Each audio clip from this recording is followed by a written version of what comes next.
If you're ready to buy or sell your home, then stop in at 4234 Market Street to let one of the agents at Howard Hanna Professionals help. Our friendly and knowledgeable agents can help you find the key to your dream home.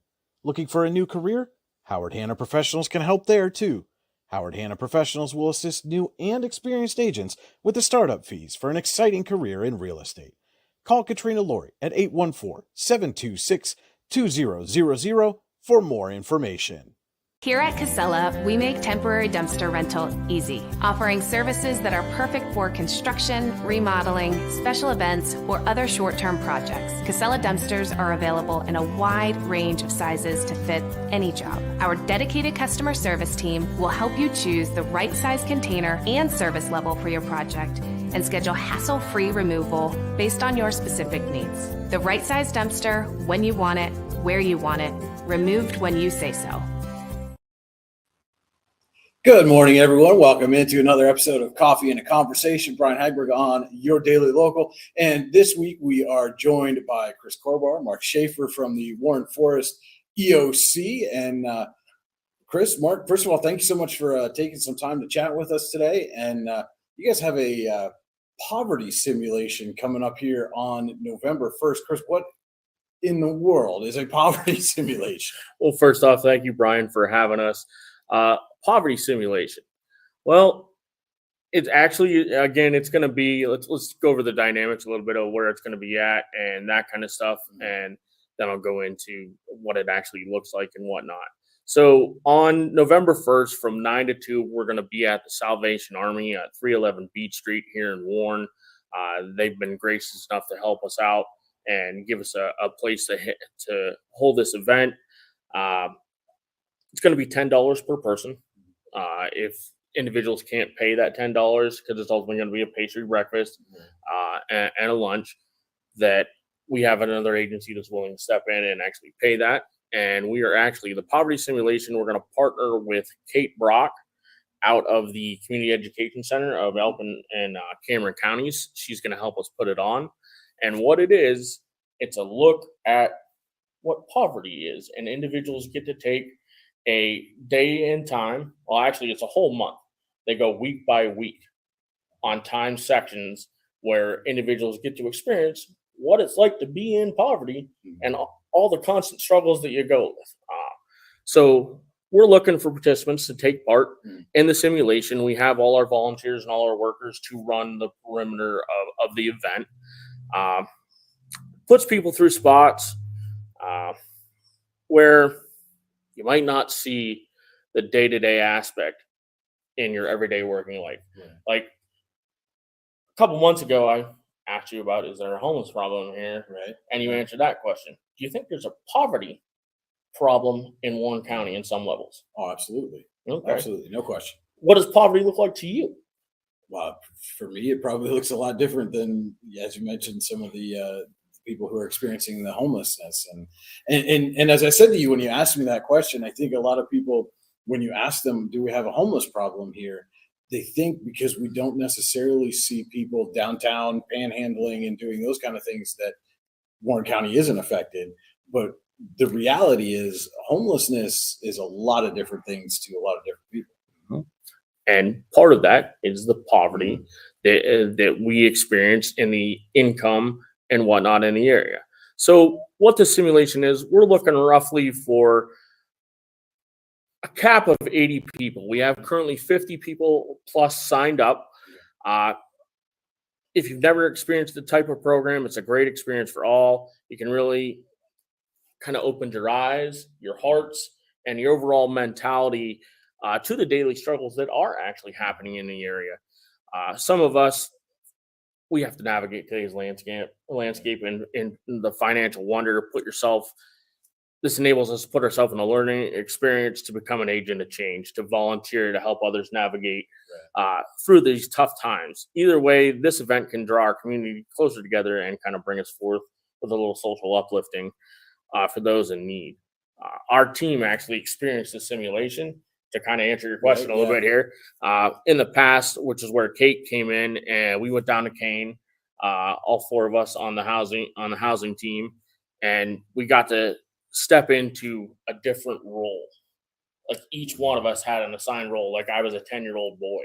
You Okay. get an actual packet explaining the your entire timeline situation, what you going. And Mark was A 17-year-old boy with a family of 3. yes, and he actually we were separated in the community, but I had an older sister. Mark was actually the father of the baby's father of my older sister. Okay. So, and we are actually completely separated in the room. Like each individual gets packed. It's not like, I would walk in and they'd just say, okay, so now instead of, you're the owner publisher of your daily local, and you have your family and kids and house and stuff, and now you're just in poverty.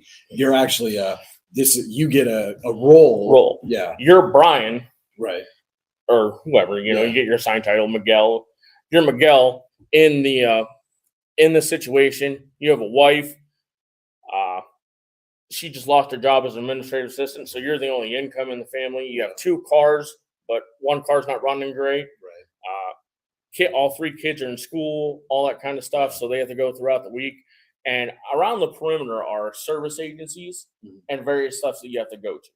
Okay. And during that time, you have what they call transportation tickets, because everywhere you go, you got to go meet and do one of those things. And in reality, if you wanted to take advantage of those services, you'd have to find a way to get there. Yeah. Okay. So it makes that struggle, and it's timed because you only have X amount of time per week, and you go through 4 weeks.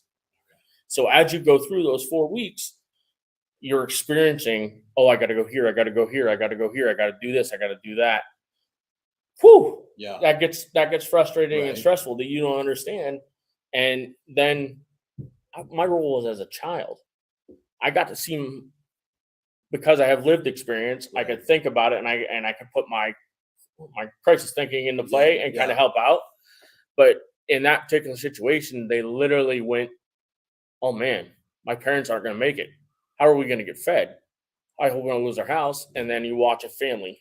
Right. You watch a family in the experience, they lose everything.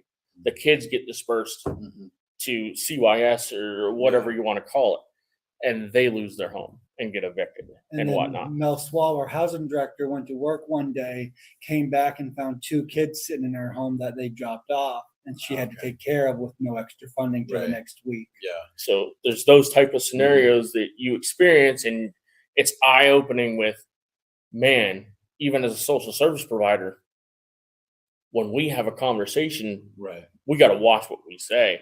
We got to think through the situation and how we're talking and how we're helping, how we're providing support to these individuals on where we guide and direct them and connecting them to services and doing all that kind of stuff. Because it's pretty heart-wrenching when you go through and you're like, oh man, did I set them up to fail or did I help them succeed?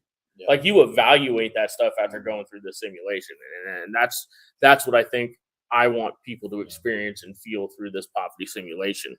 Well, another thing too, you mentioned one of the scenarios is, wife just lost her job.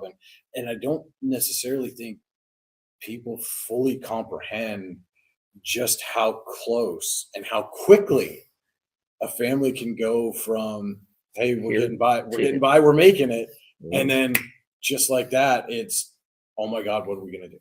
And so many of us are in that realm. How many of us live paycheck to paycheck, not knowing where the next electric bill is going to be? How many times do we balance? Oh, I got to pay this bill this month. Oh, wait, I got to pay this bill the next month. How do I stay on top and keep that going with the amount of money that I'm making and the amount that's coming out? Well, I mean, a perfect example. My family and I went down. A friend of ours lives down in the Pittsburgh area. We went to a graduation party and drove down. And on our way home, our vehicle blew 2 heater hoses. Woo. Right? Woo. Yeah. Woo. But I mean, and thankfully we were able to, to pay for the repair and get home and, get things taken care of. But for a lot of people, they would find themselves in that situation going, I can't afford to pay for the repairs. I don't have the credit and I don't have the financing to purchase a new vehicle. Now what do we do? And it shows the lack of resources in the area too, because if you don't get to like the food bank in time or another service provider in time, and you go 5 minutes into the scenario, they're closed for that week, and you have to go without, and then you have to go to other means. Yeah. So how do you navigate that? How do you figure that out? It gets the brain juices flowing. And for individuals that are on the upper echelon of income and earning and whatever, those are the people I want to be in this scenario, to see this simulation. They're the ones, like, we have various people that are like, obviously the EOC staff we have there. We have a bunch of service agencies. We have the County Children's Advocacy Center, members from CASA, members from the Grace Unlimited Foundation, Warren General Hospital, the school district. We actually have just one of our most recent signees up, and this is kind of a little bit of thing of me and you on the side because of our history in the past, but obviously Sheffield football, going through the turmoil and everything, but ultimately the last 2 weeks and whatnot, we got to be on Wolverine Mountain and see something. But one of the teachers that signed up was Stephanie Lindbergh, and Stephanie, her son Ben. Kudos to Coach Barr and his son Colby for what they did for Ben. The last touchdown on Wolverine Mountain ever is going to be quarterback Ben Lindbergh, and that's pretty freaking great. Stephanie's son, for those that don't know, he didn't have the opportunity, didn't have the chance to score a touchdown his entire football career. Coach Barr and Colby made that attempt. Cody and I were talking about that on the broadcast. Cody he said, this kind of smells like we want to get this kid a touchdown situation. So. And kudos to Coach Barr, and actually Colby, as a representative and a leader. Colby grew up a lot from I was the coach there at one point in time, and I saw Colby and Mike grow together over years, just watching that father-son relationship. And for Colby to go, Dad, we're doing this, and make that decision, and Dad's like, okay, that's a feel-good moment that was awesome to end that entire aspect. So as a former coach and seeing those guys, that's excellent. And getting to see Stephanie, because when I was a coach, she also ran the program with the second graders, the Pen Pal program that she did that. So getting to see her involved and coming out and do this is a plus for our area. So I just wanted to mention that real quick. We also have PA State Parole, Department of Corrections are coming, various community members, the NPRC, Senator Hutchins' offices, Kathy Rapp are going to be there already. Still waiting for, hopefully we can get the commissioners involved with everything they got going on. I know their schedules are a little rough here and there, but we met with them a couple times. We're hoping to get people from the city's office, the mayor's office, anybody who runs the city. We're hoping to get a few of them. Well, I would think even, one of the three commissioners, one or two of the council members, some of the other municipal, supervisors and borough council members, just to see it and feel it and be like, okay, so when they go back to their representative organizations or whatever, they can be like, all right, we got this going on. This is a mentality in our area. This is something we need to focus on. And it starts those creative conversations that I think we need to have a lot. And it brings together and brings that collaboration. Well, and I would think, even just having that kind of thought process in the back of your mind when you're going through, we're getting into budget season, right? And when you're making those decisions on, where are we going to allocate the resources that we have and who needs what, and maybe that can spark something like, hey, this is an organization that we need to fund, because if some of our residents find themselves in this situation, we don't have this resource, they're out of luck. They're out of luck. How do we get a hotel night stay for and different stuff like that? Those are different things that we're constantly looking for funding and that kind of stuff. So our area suffers from poverty, whether they like it or not. It's okay to acknowledge it. It's okay to acknowledge it, but we got to fight it back. To fight it back, we need to break it down, fix it piece by piece, and show data and whatnot to obtain and get some of that funding that you were just talking about. And ultimately, we'll meet those needs if we can. That's ultimately what EOC is trying to do as a whole. As a whole. And I think this poverty simulation, again, is a great opportunity for people to get involved, to start the experience, to get that creative mindset moving and going forward. So if somebody does want to sign up and be part of part of the simulation? How do they do that? You can contact me at my office at 814-726-2400, extension 114, or send me an email at mschaefer@wfeoc.org.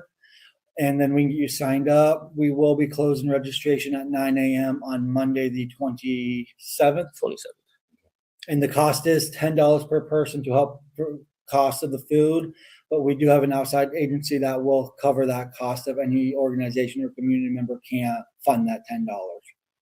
And for those of you who are watching this, if you have a moment, by all means, please continue to watch. But we'll put in on the story post on Your Daily Local. We'll make sure to have that contact information available in that story post for you there as well. So if you do want to reach out and get signed up for this poverty simulation, that contact information, go to the story post for Coffee and a Conversation, and the phone number and email will be available for you there.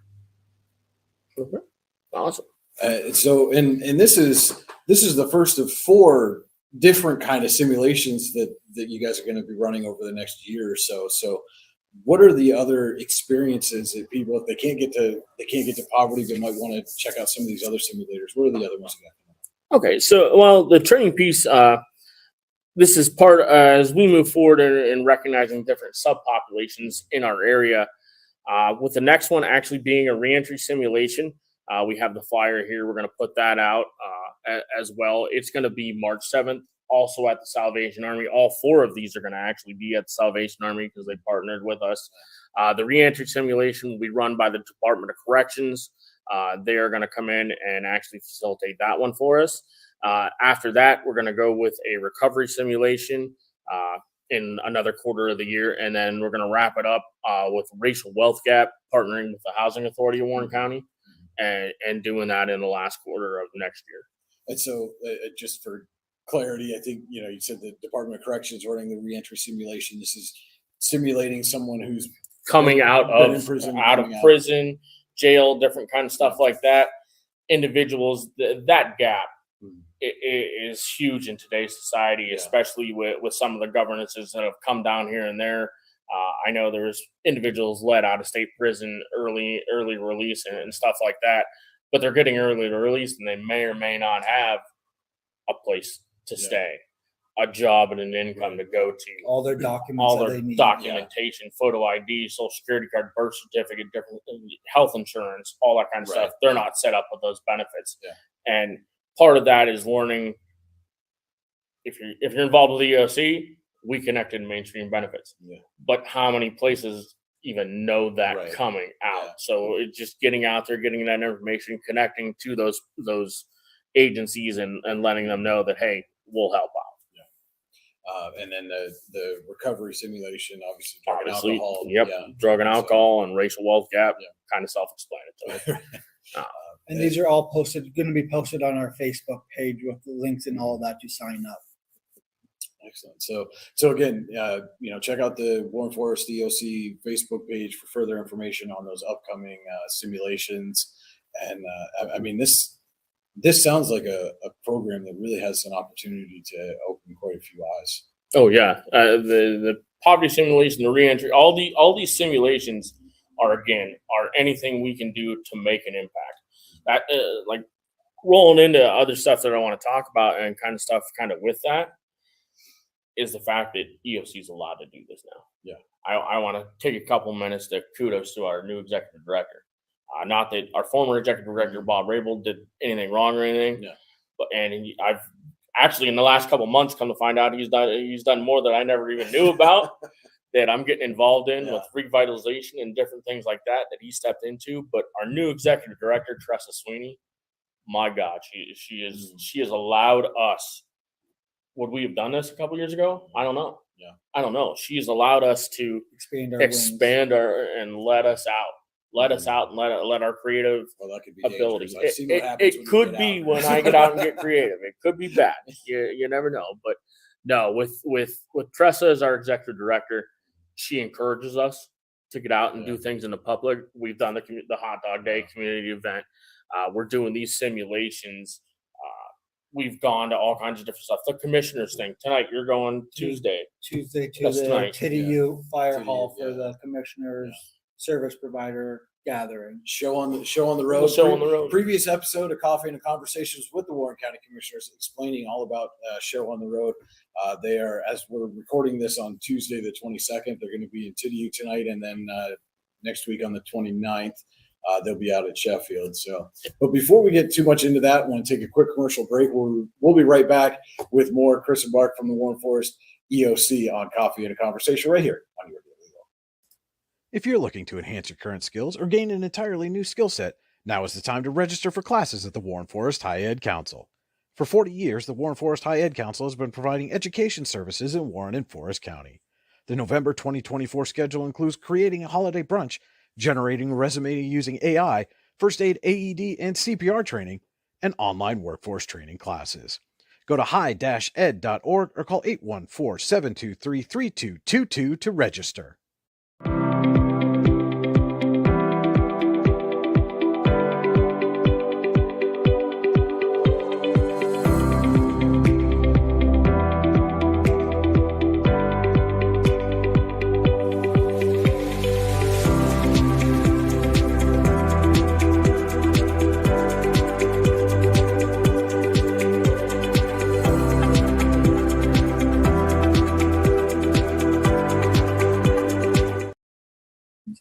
And welcome back to Coffee and a Conversation. Brian Hagler with you here on Your Daily Local, joined this week by Chris Corbar, Mark Schaefer of the Warren Forest EOC. And we just spent the first segment there talking about the upcoming poverty simulation that they're going to be holding on November 1st, beginning at 9 a.m. at the Warren Salvation Army. You can sign up for that. Go to their Facebook page for more information. Give them a call, send an email. You can get registered, $10 fee for that poverty simulation, the first of 4 that they're going to hold over the next year. Again, head to their Facebook page to find out more information about that. And Chris, right before the break, you were starting to mention some of the things that you guys are doing at the EOC to get yourselves out there, really, and let people know what services you have, what's available. You mentioned the hot dog day, and I got a chance to come down and check that out. And you were hawking them hot dogs on Second Avenue pretty good. Man, you might have a future as a stadium vendor or something. Stadium vendor or a sign twirler. A couple of those things, I can do it all. But overall, EOC, we are so many programs. We're not just a housing department or Head Start. We also have weatherization that many people don't know a whole lot about. And I'm not going to spend time talking about that because, again, with the commissioners' events coming up, Mara, who's the head of weatherization, we're going to be out and about. So if people want to ask questions about that, please come out to these commissioner events as well. Mara and I are going to be in Sheffield on the 29th. So we're going to be out there. Come see us. Come have a conversation. Mara is the lady that can answer any weatherization questions. Just to know, those are not restricted to the residents of those particular townships. If you're able to head to any of those Show on the Road events, again, we're recording this on Tuesday, so they just happened to you, but this coming Tuesday up in Sheffield, if you're able to get there, you are welcome. This is not limited to just Sheffield, Barnes, Clarendon residents. This is anybody in Warren County. Head out to the Sheffield Fire Hall. The EOC is going to be there. A plethora of other local services and organizations going to be on hand as well to answer your questions. Come attend. If that's one of the problems in our area, people don't always know. That's why the commissioners are doing this event. Come see what's out there. Come see what services are available. Come see if you need help, find someone. They'll guide, they'll direct you to the direct table of what you're looking for. And while you're there, stop by and see someone else. I'm telling you, there's more stuff out there than a lot of people know. So this is a good event. It's never a bad thing to have information. Mm-hmm. Information is knowledge. Yes. Knowledge is power, and you need power to succeed in anything you do. And like you said with the simulations, when you're going through those scenarios, if you go to one of these Show on the Road events and you have the information, when you go through the simulation, you're like, oh, I remember I talked to Chris from the EOC and he said they had this, and this. I should go talk to them during this, time period and spend one of my travel tickets and go find out how they can help. Exactly. Perfect. I try to do that. You did great. You did great on that one.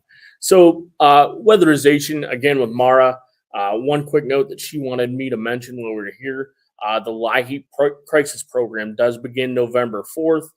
Any person who receives LIHEAP, they've applied and been approved, and has their main appliance break, they're eligible for a repair/replacement as needed. That program doesn't open until November 4th, but they can call Mara at our office line, 814-726-2400. Call her at extension 104, or actually that's Chris at 104 or Heather at 107, and they'll ultimately do a crisis referral for them. As far as the weatherization part goes, and again, we'll get into more detail if people come see us, hopefully at Sheffield and openly tonight, which is actually the 22nd. Yeah. All right. Other programs that we have, Mark and I are on the housing department. We have our reentry program for individuals coming out of Warren County Jail that are housed at the Faith Inn. We have 6 units that are there. Oftentimes people mishear the word shelter and whatnot, and they think it's 3 hots and a cot overnight type thing. No, this is an actual unit with a program. The reentry are those individuals coming out, set them up, try to get them linked to services, get their documents, obtain jobs, anything and everything that they may need, and give them X amount of time to stabilize their life, get ready, out in the community, get back to normal, go. We can, and part of that, Mark's funding can provide X amount of dollars towards rent, and security deposit and whatnot for several months. 3 months worth yeah. of follow-up and case management also. And then also in that building, we have our 2 shelter units right now, and 1 family unit and 1 kind of single occupancy, but we can put others in there if we need to. But those are what we have currently, but there's always room for expansion. Well, and I think it's important we talk about information. If somebody were to need, one of those units, how would they go about contacting you? Who would qualify for that? What are some of the guidelines as far as providing that shelter for those? Okay, so at the Faith Inn, we have all of the applications for all of our housing programs, not just the ones that are at the Faith Inn, because we have permanent housing, we have My Path, drug and alcohol, mental health co-occurring that is on the state hospital grounds housing. We have McKean County Rapid Rehousing, Lawrence County Rapid Rehousing / My First Place. We have X amount of slots. Literally come see us. Call us at 814-726-2400. Our main operator can connect to any of those. The housing extensions are 140, 120, 122, and 114. So we're available for all kinds of questions there. And we don't just do those. We don't just house people. That's not the only thing that we do. We literally are counselors. We wear so many hats on a day-to-day basis that it's ridiculous. We do all kinds of stuff. We have individuals that just out on the street and they need hygiene products. We have a donation room. We have a food bank type stuff that is in there. We put a wish list out. Sheffield volleyball team donated. An individual, a community member, had her sale on the weekend where she matched that and brought in the products. Johnson's We've had Transportation, Mountain Laurel Federal Credit Union donated. The Fraternal Order of the Eagles, huge coat, hat, glove, boot donation. Well, and especially now we're rapidly approaching November, and those are things people are going to need for sure.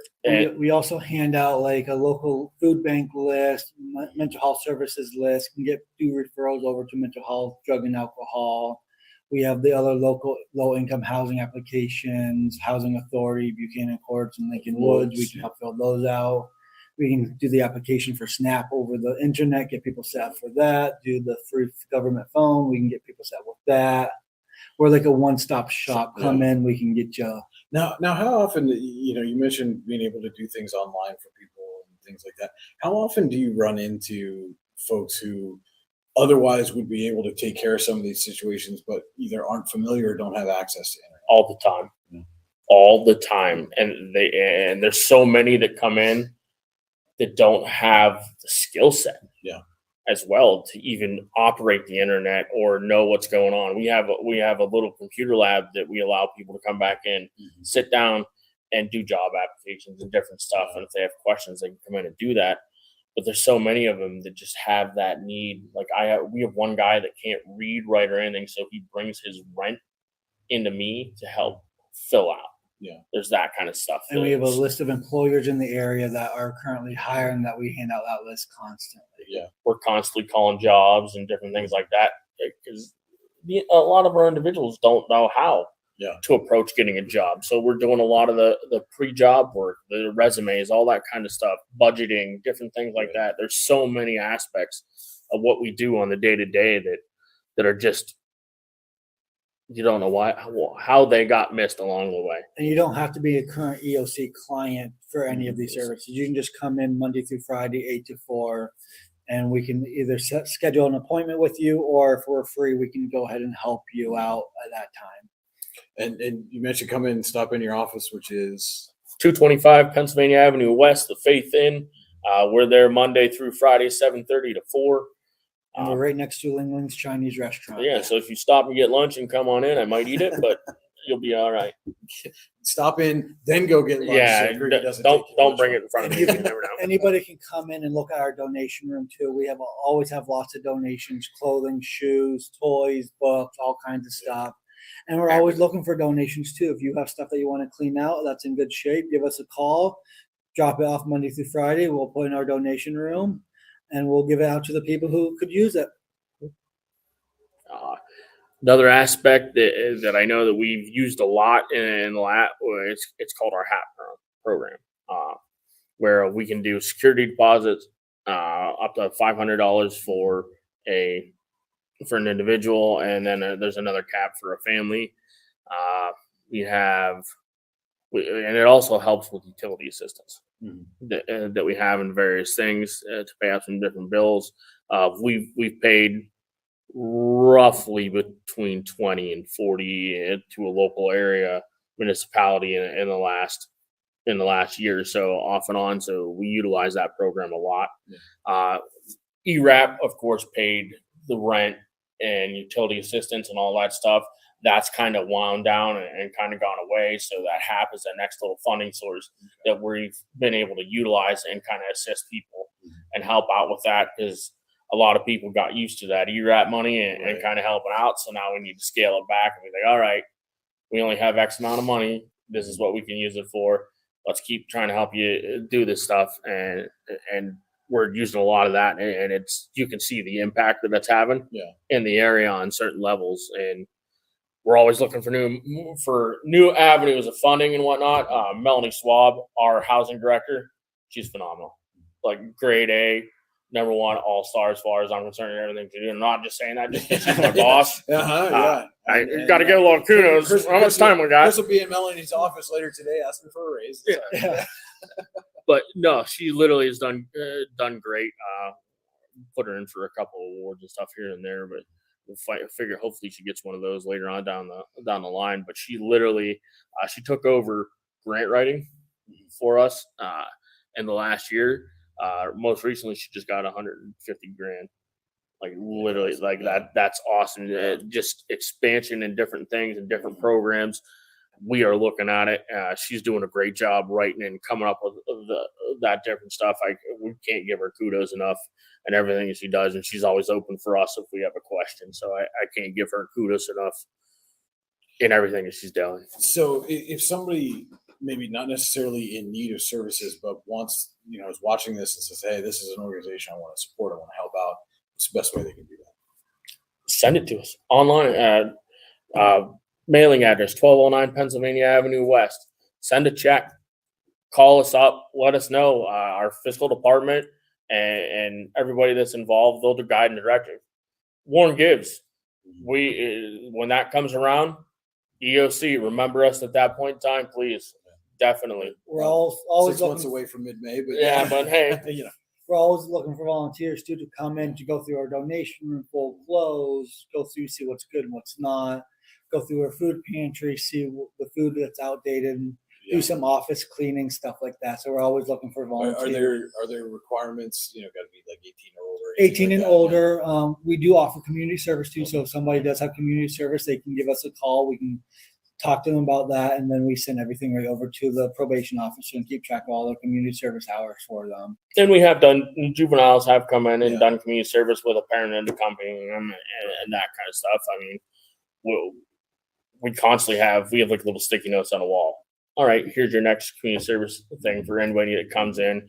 And like Mark said, we keep track of those and send it to probation and whatnot to alleviate those hours. We've talked to local magistrates and had individuals that have been with that reentry program and whatnot. They've enabled us to convert time to community services for just costs and fines because they're unable to find a job depending on their charge, that kind of stuff. And Leslie Oswald does really good with the community service. She's another housing specialist. She will keep track of all the hours and send everything right over. So give us a call, 726-2400, extension 122, and she can help you with that. Yep. Well, so guys, I know you guys have other meetings and things to get to today, so I want to keep you here too long. But is there anything else that you guys have going on over at EOC that people really should know about? Again, we'll have all the contact information for the poverty simulation if you want to get signed up for that coming up on November 1st. You guys will keep me apprised. We'll make sure we put out similar information for the other simulation programs that you have coming up as well. But anything else you guys got going on or coming up in the near future that people should be looking out for? No, not that I think. Just a word: the Salvation Army did open up their coat program, so look at their Facebook page for their winter coat program, and that they will explain how to apply for all of that stuff.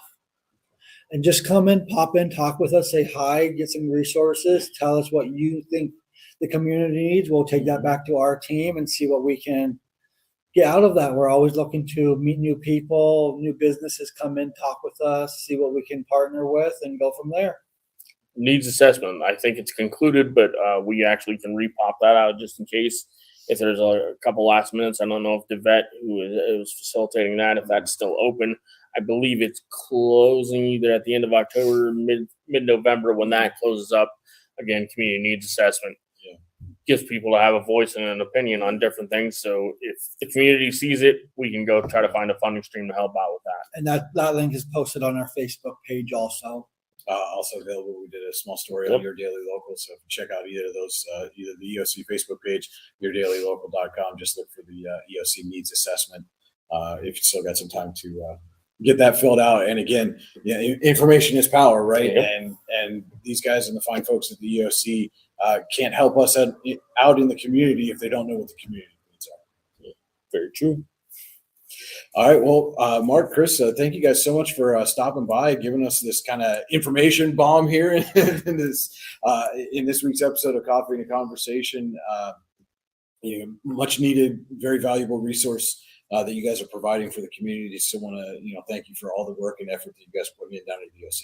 Thank you. Well, thank you for having us and being able to do all this for not just us, but every Coffee and Conversation, everything you've done. They're very impactful if people actually get on there, check them out, and see what's going on. So thank you. Well, I appreciate the plugs. No problem. Hopefully people will take you up on that. But that'll wrap it up for this week's episode of Coffee and a Conversation. For Mark and Chris, this is Brian Hagberg on Your Daily Local, saying thank you so much